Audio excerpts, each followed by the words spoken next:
Un hidrocarburo es una molécula química compuesta de 3 carbonos y 8 hidrógenos, lo cual significa que es una molécula orgánica. Y hay veces que se presenta como gas, líquido y gaseoso. El petróleo crudo y el gas natural son tipos de hidrocarburo. Los hidrocarburos alifáticos incluyen alcanos, que son hidrocarburos que contienen enlaces simples, es decir, carbono-carbono. Los alquenos contienen enlaces dobles de carbono-carbono. Y por último, los alquinos contienen un enlace triple.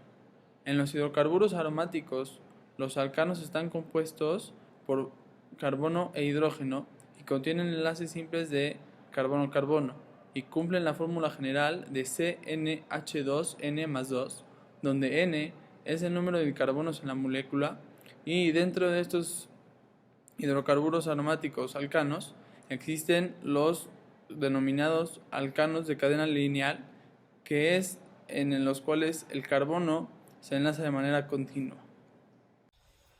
En el avance número 2 vamos a observar que los petróleos crudos están compuestos de diferentes hidrocarburos acompañados de algunos metales como el níquel, el vanadio, el cobre, el fierro y las parafinas. Los metales se encuentran formando parte de otros compuestos orgánicos que contienen azufre, nitrógeno y oxígeno.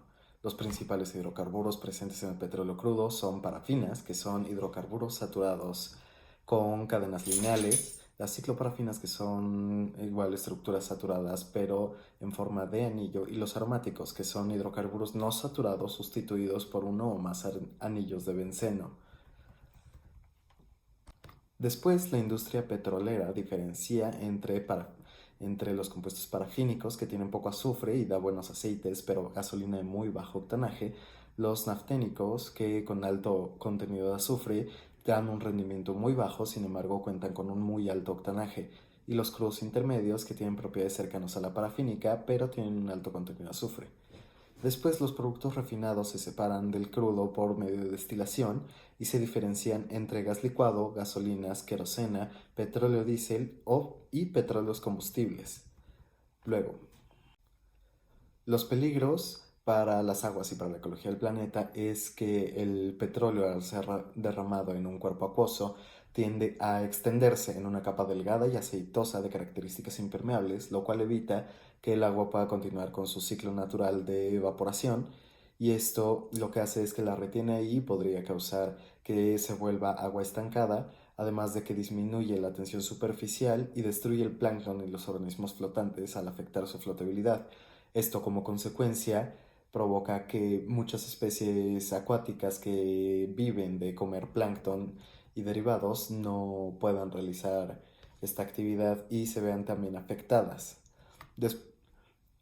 El problema mayor es cuando cuando la capa delgada se extiende a través de un cuerpo de agua, ya que puede afectar zonas sumamente amplias con una cantidad de volumen mínima.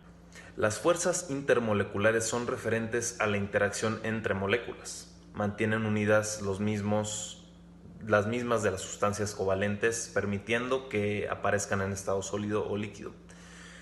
Explicando un poco de lo que es la interacción molecular entre las sustancias involucradas del derrame del petróleo y el agua, vamos a analizar cómo éstas interactúan con el afectado, siendo el agua, y cómo el disolvente polar que es, al tener una interacción con las sustancias de hidrocarburo, por ejemplo la parafina, que es una sustancia que es un soluto no polar, la energía necesaria para separar las moléculas apolares es mínima, puesto que las interacciones que actúan en este tipo son débiles fuerzas de London.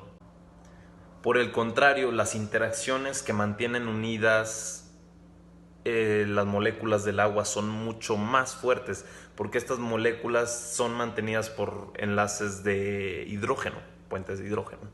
Por lo tanto, significa que prácticamente la interacción entre estas dos es nula y por lo tanto el soluto no se disuelve. La red de puentes de hidrógeno de las moléculas de agua excluyen a las moléculas de parafina. ¿Qué significa esto? Que la sustancia, como la parafina, que está dentro del petróleo, se mantiene separado